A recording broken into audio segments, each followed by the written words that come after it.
మేము ఏం ట్రై చేసినాము, అసలు ఏం అచీవ్ చేసినాం అనే సెన్స్ సార్ పట్టేసారు.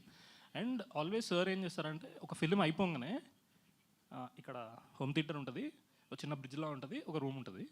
సో సార్ ఏంటంటే సినిమా అయిపోగానే అలా బ్రిడ్జ్ మీదకి వెళ్ళి ఆ రూమ్లో వెళ్ళి he just sits on, he assimilates everything and then he gives a response. అసలు ఏమనిపించింది, ఏంటి, వాట్ ఈజ్ వాట్ అది అది ఒక 40-minute కాన్వర్జేషన్ అనేది I felt okay we achieved అన్న ఫీలింగ్ వచ్చింది. ఎందుకంటే ఫైనల్ మార్క్ మహేష్ సార్ది కదా.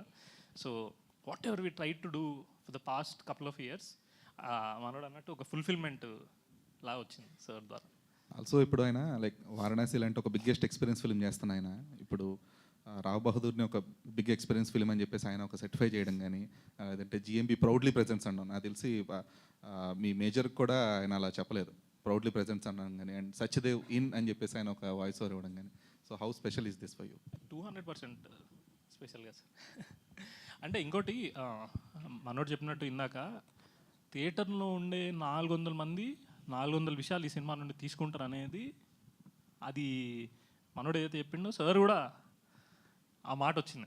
అంటే మనోడు చెప్పలేదు, ఆ మాట అంటే ఇది ఒక కొత్త ఎక్స్పీరియన్స్. సైకలాజికల్ డ్రామా అంటే ప్రతి క్యారెక్టర్ మైండ్లో ఏముంది అని ఒక్కొక్కరు ఒక్కొక్కలా చూస్తాం కదా.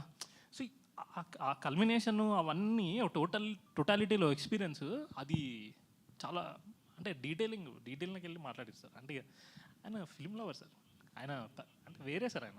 ఆయన పిచ్చి సినిమా అంటే ఆయనకి పిచ్చి. అంటే వాయిస్ ఓవర్ చెప్తా అంటే మీరు టెన్షన్ పడకండి, నేను 4 సార్లు 10 సార్లు అనే చెప్తా అంటున్నా, నేను చెప్పి పంపిస్తా, మీరు స్ట్రెస్ అవ్వకండి, మీరు మహాకి ఓకే అంటేనే ఓకే, లేకపోతే వద్దు అని ఆయన వెరీ క్లియర్ ఉన్నారు అనమాట. నేను మహాకి ప్లే చేసేటప్పుడు నాకు తెలిసి ఈ 2 yearsలో సింగిల్ టేక్ ఓకే అనేది ఏం లేదు. ఇదే వెంకటేష్ మహా గారు సార్.